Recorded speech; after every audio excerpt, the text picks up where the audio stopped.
Hello students, IV technical classes के YouTube channel पर आप सबका बहुत बहुत स्वागत है। आज हम लोग बहुत important topic dynamometer type wattmeter की बात करने जा रहे हैं। ये एक ऐसा टॉपिक है जो कि आपको हर जगह पर, चाहे आप मशीन पढ़ रहे हो, पावर सिस्टम पढ़ रहे हो, कोई भी सब्जेक्ट पढ़ रहे हो, तो जहां पर भी पावर मेजरमेंट की बात आती है तो वहां पर हम लोग dynamometer type wattmeter का यूज करते हैं।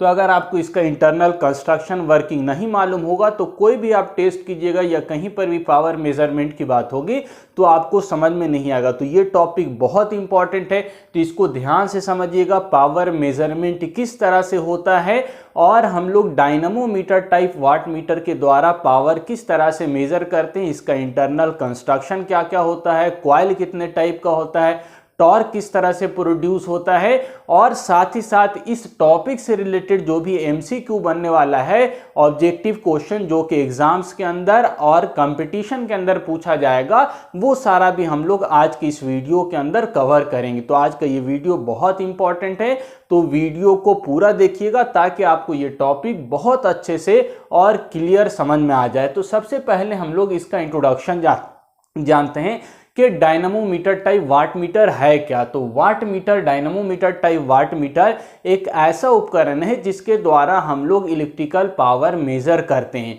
और जो ये डायनामो मीटर टाइप इंस्ट्रूमेंट है ये आपका अलग अलग टाइप का आता है, यानी इसके अंदर इस इंस्ट्रूमेंट के द्वारा करंट भी मेजर किया जाता है, वोल्टेज भी किया जाता है और पावर भी किया जाता है। तो dynamometer type as a ammeter भी यूज होता है, एज ए वोल्ट मीटर, और यहाँ पर जो हम लोग यूज कर रहे हैं dynamometer type wattmeter, तो इसके साथ अलग से नाम लगा हुआ वाट मीटर। यानी डायनामो मीटर जो टाइप है, इंस्ट्रूमेंट है, इसका यूज एमीटर, वोल्ट मीटर और वाट मीटर सब की तरह से किया जा सकता है। लेकिन मोस्टली ज्यादातर जो हम लोग यूज करते हैं डायनामो मीटर टाइप इंस्ट्रूमेंट का एज ए वाट मीटर, यानी पावर मेजरमेंट के लिए हम लोग करते हैं इस प्रकार के उपकरण का, डायनामो मीटर टाइप का। तो ये पहली बात हो गई कि डायनामो मीटर टाइप इंस्ट्रूमेंट के द्वारा हम लोग इलेक्ट्रिकल पावर मेजर करते हैं।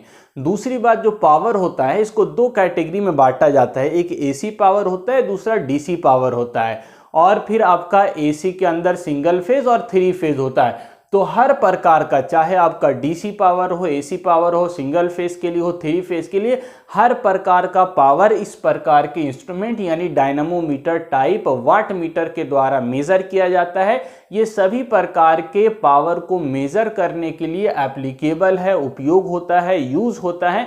तो ये बहुत इंपॉर्टेंट है क्योंकि हर जगह पर इस प्रकार के wattmeter, dynamometer type wattmeter का यूज किया जाएगा, क्योंकि ये AC, DC, single phase, three phase सब के लिए एप्लीकेबल होता है। ये दूसरी बात हो गई। तीसरा, अगर हम लोग बात करें इसका कंस्ट्रक्शन की, तो मेनली तौर से डायनामो मीटर टाइप किसका एक्सटेंशन है या किसका हायर वर्जन है, तो आप बोल सकते हैं कि पीएमएमसी का है। तो जैसे हम लोग परमानेंट मैग्नेट मूविंग कॉइल के अंदर, यानी कि आप ध्यान से समझिएगा, परमानेंट मैग्नेट मूविंग कॉइल के अंदर हम लोग क्या करते थे, कॉइल को मूव कराते थे और जो मैग्नेट होता था वो परमानेंट होता था। तो यहाँ पर भी हम लोग मैग्नेट को स्टेशनरी रखते हैं, परमानेंट यानी स्टेशनरी रुका हुआ रखते हैं, फिक्स रखते हैं।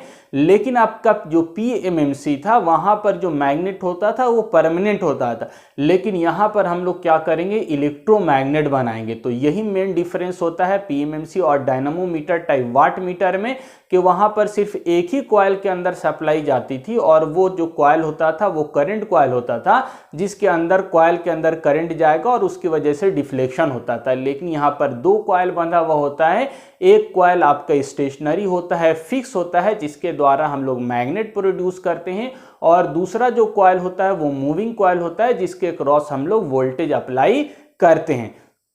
तो मेन डिफरेंस आपका क्या हुआ, अगर डायनामो मीटर टाइप आपका अच्छे से पढ़ा हुआ है यानी पीएमएमसी पढ़ा हुआ है, तो उसी का आपको थोड़ा सा मॉडिफिकेशन इसके अंदर किया जाता है कि वहां पर परमानेंट मैग्नेट होता था, यहाँ पर इलेक्ट्रोमैग्नेट होता। वहां पर एक कॉइल के अंदर सप्लाई जाती थी, यहाँ पर दो कॉइल के अंदर सप्लाई जाएगी। बाकी आपका स्केल लगा हुआ है, आपका स्प्रिंग लगा हुआ है, बाकी लगभग चीज सेम होता है। तो आइए हम लोग इसका कंस्ट्रक्शन समझते हैं और उसके बाद हम इसका वर्किंग समझेंगे। तो इतना आपको बेसिक चीज़ इसका आइडिया लग गया होगा डायनामोमीटर टाइप वाट मीटर का। तो अब देखिए इस इंस्ट्रूमेंट का नाम क्या है, डायनामोमीटर टाइप वाट मीटर। यानी वाट मीटर कहने का मतलब इसके वाट किसका यूनिट है, पावर का यूनिट है। तो हम लोग इसके द्वारा पावर मेजर करेंगे, और कैसा पावर, डीसी पावर भी और एसी पावर भी। तो हम लोग सबसे पहले इसका कंस्ट्रक्शन समझने जा रहे हैं। तो कंस्ट्रक्शन समझने से पहले आपको मालूम होगा कोई भी आपका इंडिकेटिंग इंस्ट्रूमेंट होता है, यानी जिसके अंदर डिफ्लेक्शन होता है, वहां पर हम लोग को 3 तरह की टॉर्क की जरूरत होती है। एक डिफ्लेक्टिंग टॉर्क होता है, दूसरा कंट्रोलिंग टॉर्क, और तीसरा जो टॉर्क होता है वो डैम्पिंग टॉर्क होता है। तो यहाँ पर भी हम लोग क्या करेंगे, 3 प्रकार के टॉर्क के लिए हम लोग क्या किए हुए हैं, अलग अलग यहाँ पर व्यवस्था किए हुए हैं। ठीक है, क्या क्या व्यवस्था है, तो आपका डिफ्लेक्टिंग टॉर्क, डिफ्लेक्शन प्रोड्यूस करने के लिए यहाँ पर हम लोग कॉइल बांधे हुए हैं। ये कॉइल मूव करेगा तो इसके साथ पॉइंटर लगा यानी स्पिंडल लगा हुआ है, ये मूव करेगा, और जब स्पिंडल मूव करेगा तो इसके साथ लगा हुआ पॉइंटर मूव करेगा। यानी हम लोग डिफ्लेक्टिंग टॉर्क प्राप्त करने के लिए आपका यहाँ पर कॉइल बांधे हुए, इस कॉइल के अंदर मैग्नेट प्रोड्यूस होगा, और उसकी वजह से यहाँ पर एक टॉर्क डेवलप होगा, जिसके कारण आपका पॉइंटर मूव करेगा। तो ये पहला चीज हो गया, डिफ्लेक्टिंग टॉर्क हम लोग को मैग्नेटिक प्रॉपर्टी की वजह से यहाँ पर मिलेगा। दूसरा जो हम लोगों को टॉर्क चाहिए वो कंट्रोलिंग टॉर्क। उसके लिए यहाँ पर क्या लगा हुआ है, स्प्रिंग, दो स्प्रिंग लगाए हुए, और आपको मालूम है ये जो स्प्रिंग होता है, अच्छा यहाँ पे स्प्रिंग नहीं लिखा है, ये जो स्प्रिंग होता है ये किसका बना हुआ होता है, तो फास्फोरस ब्रोंज का होता है। और ये हम लोग कंट्रोलिंग टॉर्क प्रोवाइड करने के लिए करते हैं, ताकि आपका जब पॉइंटर डिफ्लेक्ट हो तो किसी एक पॉइंट पर जाकर रुके, और जब सप्लाई कट कर दें हम लोग, यानी डिफ्लेक्टिंग टॉर्क जब 0 हो जाए तो पॉइंटर आपका 0 पोजीशन पर आ जाए, उसके लिए कंट्रोलिंग टॉर्क दिया जाता है। तो कंट्रोलिंग टॉर्क के लिए हम लोग क्या करे हुए हैं, यहाँ पर स्प्रिंग लगाए हुए हैं, जो कि स्प्रिंग के द्वारा हमारा कंट्रोलिंग टॉर्क मिलेगा।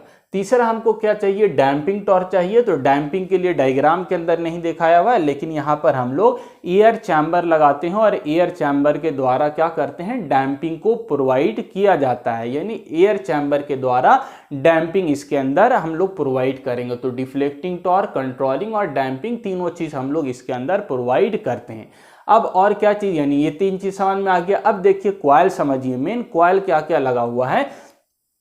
तो 2 तरह का कॉइल है। एक कॉइल को हम लोग, ये जो कॉइल ध्यान से समझिएगा, यही मेन पार्ट है इसका डायनामो टाइप वाट मीटर का।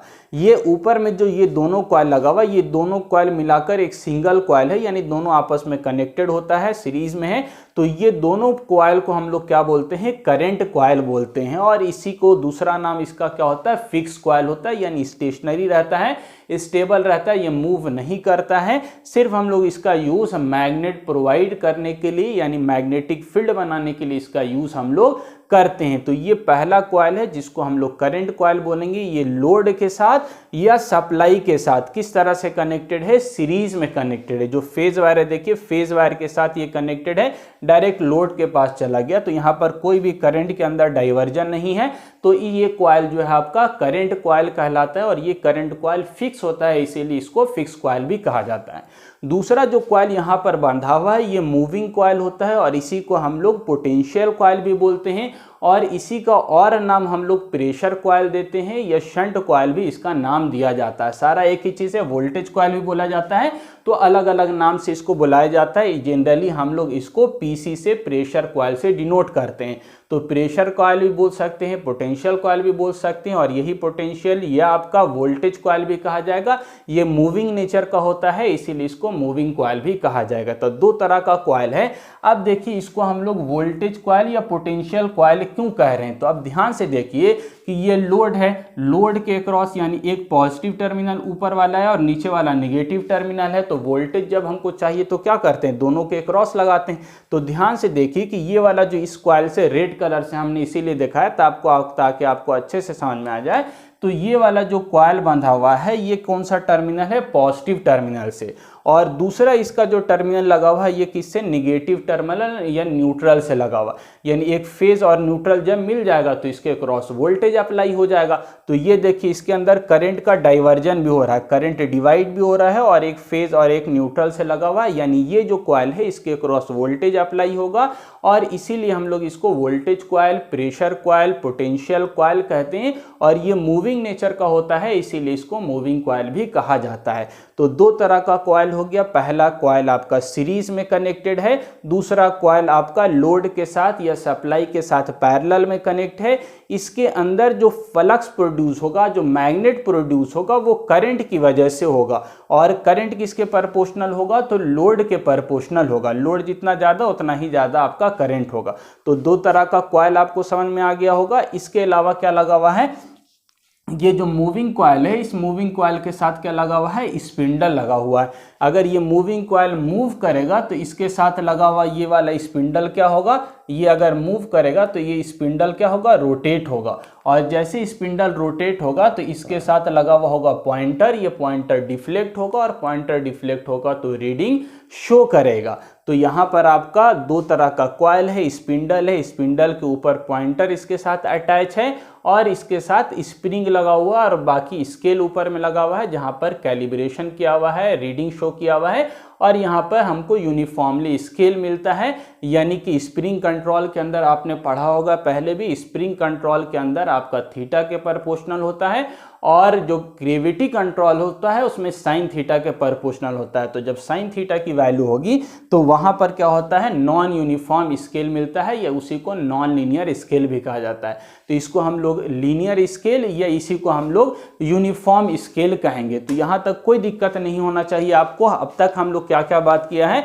तो कंस्ट्रक्शन से रिलेटेड बात किया है। आपका करंट कॉइल है, प्रेशर कॉइल है, स्पिंडल रखा हुआ है, स्पिंडल के ऊपर स्प्रिंग रखा हुआ है, स्प्रिंग के अलावा आपका पॉइंटर है और ऊपर में स्केल है। हमको deflecting torque, controlling torque, damping torque सारा कुछ मिल जा रहा है। इसके अलावा डिफरेंट कॉइल है जिसकी वजह से इसके अंदर टॉर्क डेवलप होगा। तो आई होप ये कंस्ट्रक्शन आपको बहुत अच्छे से क्लियर हो गया होगा। अब इसका वर्किंग और ऑपरेशन समझिए। बहुत आसान वर्किंग होता है, बहुत सिंपल होता है।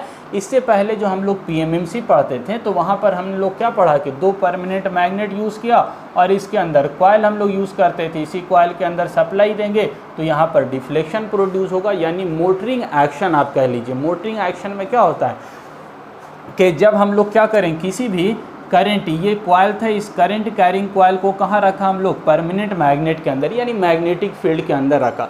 तो जब किसी करंट कैरिंग कॉइल को मैग्नेटिक फील्ड के अंदर रखा जाता है तो इसमें टॉर्क डेवलप होता है और टॉर्क की वजह से ये रोटेट होगा तो इसके साथ लगा हुआ स्पिंडल भी पॉइंटर भी रोटेट करेगा और आपका रीडिंग को शो करेगा। तो जितना ज़्यादा आपकी करंट की वैल्यू होती है उसी के अकॉर्डिंग यहाँ पर डिफ्लेक्शन शो होता है। लेकिन अब ध्यान से रखिए कि यहाँ पर एक चीज़, यानी मैग्नेटिक फील्ड तो क्या था? फिक्स था, यानी ये स्टेशनरी है क्योंकि आप परमानेंट मैग्नेट यूज़ कर रहे हैं। लेकिन अब यहाँ पर ध्यान से देखिए कि यहाँ पर दोनों चीज़ वैरी कर रहा है। एक क्या वैरी करेगा कि करंट आप जितना, लोड जितना ज़्यादा होगा, यानी आप जितना बल्ब, पंखा, फ्रिज और एसी जितना ज़्यादा चलाइएगा उतना करंट की वैल्यू बढ़ेगी। जितना ज़्यादा लोड बढ़ेगा उतना लोड के अक्रॉस करंट बढ़ेगा, यानी करंट कॉइल के अंदर करंट की वैल्यू बढ़ेगी।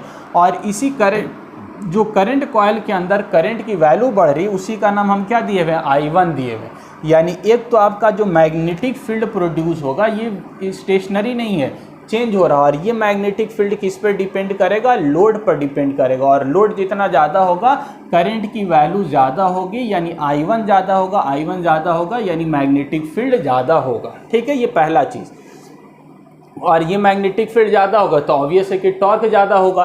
दूसरा चीज़ आपका यहाँ पर देखिए वोल्टेज यहाँ पर, और देखिए ये एक चीज़ और देखिएगा, यहाँ पर हम क्या लगाए हुए हैं? रेसिस्टर लगाए हुए हैं। और ये ऑब्जेक्टिव के अंदर पूछा जाता है। जो प्रेशर कॉइल है, एक तो आपसे पूछा जाएगा प्रेशर कॉइल सीरीज में है या पैरेलल में है, तो ऑब्वियस है कि ये पैरेलल में होता है और इसी को हम लोग वोल्टेज कॉइल भी बोलते हैं। दूसरा चीज़ यहाँ पर ये पूछा जाता है कि जो डायनामो टाइप वाट मीटर है इसका प्रेशर कॉइल किस तरह का होता है? इंडक्टिव होता है, रेसिस्टिव होता है, किस तरह का? तो ये हाईली रेसिस्टिव होता है। क्यों? क्योंकि हम इसके अंदर क्या लगा दिया? सीरीज में एक हाई रेसिस्टर लगा दिया। तो ये जो कॉइल बनता है ये हाईली रेसिस्टिव कॉइल बनता है और हाईली रेसिस्टिव कॉइल कहा जाता है। तो क्यों हम लोग इसको बनाते हैं उसको भी समझिए। तो हाईली रेसिस्टिव कॉइल क्यों बनाएंगे हम? क्योंकि हमको इसके अंदर जो करंट फ्लो कराना है, ये इसके अंदर जो फ्लक्स डेवलप करना है वो किस वजह से, करंट की वजह से नहीं करना है, वोल्टेज की वजह से करना है। तो करंट इसके अंदर हमको कम चाहिए, तो करंट कब कम होगा, जब आपका रेसिस्टर हाई होगा। तो हम इसीलिए इसके अंदर हाई रेसिस्टर लगाए हुए हैं ताकि इसके अंदर कम करंट फ्लो हो।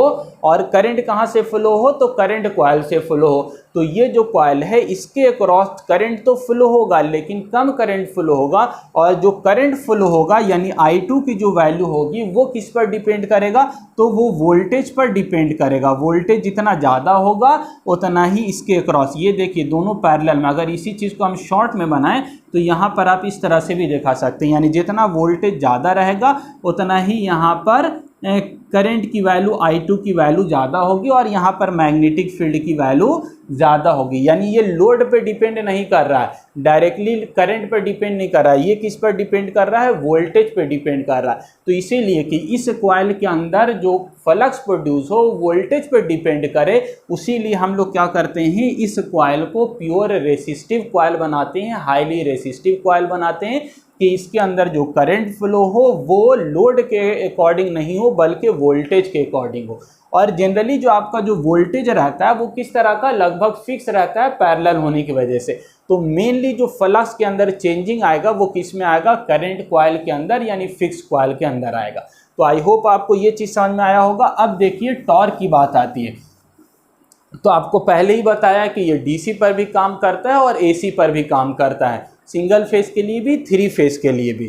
तो अगर हम लोग डीसी की बात करें तो डीसी सर्किट में क्या होगा, डीसी सर्किट के अंदर क्या होता है आपका कि हम लोग यहाँ से क्या किया, करंट जैसे ही आप सप्लाई दिया तो यहाँ टोटल करंट जा रहा है और यहाँ से ये वाला आपका करंट कॉइल के अंदर करंट फ्लो होगा, लोड के प्रोपोर्शनल होगा, और दूसरा इस वाले कॉइल के अंदर वोल्टेज के प्रोपोर्शनल I2 की वैल्यू, करंट की वैल्यू प्रोड्यूस होगी। तो दोनों में से कोई भी आपका करंट यहाँ पर बढ़ जाए या वोल्टेज बढ़ जाए, दोनों में से कोई भी आपका बढ़ेगा तो लोड बढ़ गया तो भी यहाँ पर करंट की वैल्यू बढ़ेगी, और करंट बढ़ेगा तो फ्लक्स बढ़ेगा, फ्लक्स बढ़ेगा तो टॉर्क बढ़ेगा। यानी पहला चीज़ जो TD डिपेंड करेगा वो किस पर डिपेंड करेगा, मैग्नेटिक फील्ड पर डिपेंड करेगा। और जितना ज़्यादा मैग्नेटिक फील्ड होगा, ये मैग्नेटिक फील्ड एक्चुअली डिपेंड किस पर कर रहा है, तो I1 पर डिपेंड कर रहा है। तो TD हम लिख सकते हैं क्या, I1 पर डिपेंड कर रहा है। और I1 किसके प्रोपोर्शनल है, तो लोड के प्रोपोर्शनल है। लोड जितना ज़्यादा होगा, जितना आप पंखा, 2 पंखा था 4 लग कर दिया, 4 से 6 कर दिया, 10 कर दिया, तो जितना ज़्यादा लोड बढ़ाते चले जाइएगा उतना ही ज़्यादा करंट वैल्यू बढ़ेगी, और करंट बढ़ेगा तो मैग्नेटिक फील्ड बढ़ेगा, मैग्नेटिक फील्ड बढ़ेगा तो टॉर्क आपका बढ़ेगा। ये पहला चीज़। दूसरा जो केस बनेगा वो किस पर बनेगा, TD प्रोपोर्शनल टू आपका V, यानी जितना ज़्यादा आप सप्लाई वोल्टेज दीजिएगा, सप्लाई वोल्टेज, या आप बोल सकते हैं TD प्रोपोर्शनल टू I2 भी बोल सकते हैं। ये आपका केस इक्वेशन 1 हो गया, और ये इक्वेशन आप 2 इसको मान सकते हैं। यानी यहाँ पर जो दूसरा आपका टॉर्क डेवलप यानी मैग्नेटिक फील्ड डेवलप हो रहा है वो किस वजह से, I2 की वैल्यू जितना ज़्यादा होगी। और ये जो I2 है ये किस पे डिपेंड कर रहा है, ये लोड पे डिपेंड नहीं कर रहा है, किस पे डिपेंड कर रहा है, सप्लाई वोल्टेज पे डिपेंड कर रहा है। तो हम I2 यानी TD प्रोपोर्शनल टू क्या लिख सकते हैं, V लिख सकते हैं। यानी इसी को इक्वेशन आप क्या दे दीजिए, 2 नाम दे दीजिए। तो यहाँ पर इक्वेशन 1 और 2 को हम साथ में रखेंगे तो TD किसके प्रोपोर्शनल हो जाएगा, I1 गुना V के हो जाएगा। और यही आपका क्या होता है, पावर का फॉर्मूला, I गुना V क्या होता है, पावर होता है। तो इसी को हम क्या लिख सकते हैं, TD प्रोपोर्शनल टू पावर। यही आपका क्या हो गया, इक्वेशन हो गया DC सर्किट के अंदर, ठीक है। और अगर AC सर्किट की बात करें तो थोड़ा सा डेरिवेशन होता है, लेकिन डायरेक्टली आपको हम शॉर्ट में बता दे रहे हैं। तो AC अगर पावर होगा तो यहाँ पर आपका TD किसके प्रोपोर्शनल होगा, V और I रहेगा। यानी करंट कॉइल के अंदर आपका I1 और V रहेगा, I1 और V पहले की तरह, लेकिन सिर्फ अंतर क्या हो जाएगा कि यहाँ पर इन दोनों के बीच में, चूंकि AC है तो आपको मालूम होगा AC सर्किट के अंदर करंट और वोल्टेज के बीच में एंगल का डिफरेंस होता है, और फिर हम लोग उसको पावर फैक्टर के टर्म में दिखाते हैं। तो यहाँ पर आपका फाइनली थोड़ा सा डेरिवेशन रहता है, यहाँ पर डेरिवेशन करके आपका इक्वेशन इस तरह का आता है, यानी TD proportional to IV cos phi।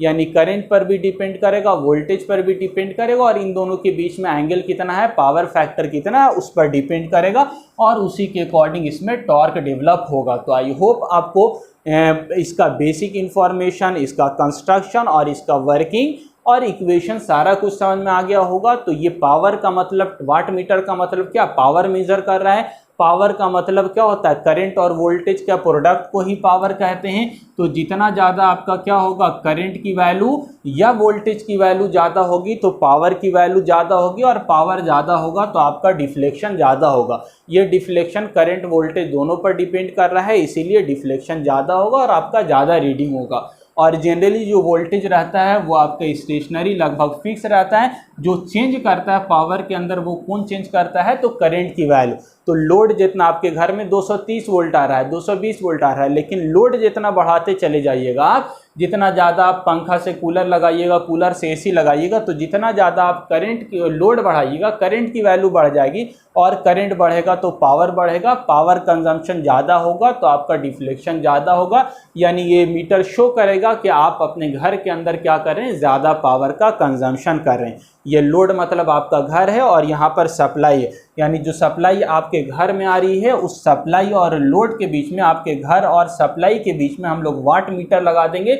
तो यही वाट मीटर आपके घर का पावर बता देगा कि आपके घर में कितना वाट यूज़ हो रहा है, कितना पावर कंजम्पशन हो रहा है। उस पावर को दो भाग में बांटा जा सकता है, एक करंट और दूसरा वोल्टेज। यानी करंट और वोल्टेज दोनों के गुणज की वजह से यहाँ पर डिफ्लेक्शन प्रोड्यूस होगा, जो कि ये मीटर आपका करंट और पोटेंशियल कॉइल के टर्म में, दो अलग अलग मैग्नेट के टर्म में शो करेगा। एक और चीज़ आप ध्यान रखिएगा कि इस मीटर को हम लोग जो दिखाते हैं, जैसे हम लोगों को एमीटर बोला जाएगा तो हम लोग एमीटर इस तरह से दिखाते हैं, वोल्ट मीटर इस तरह से दिखाते हैं। तो आगे चल के आपको हर जगह पर एमीटर वोल्ट मीटर सिंपल इस तरह से दिखाएंगे। लेकिन जब वाट मीटर की बात आएगी तो वाट मीटर को हम लोग किस तरह से दिखाते हैं, इस तरह से हम लोग दिखाते हैं, ठीक है।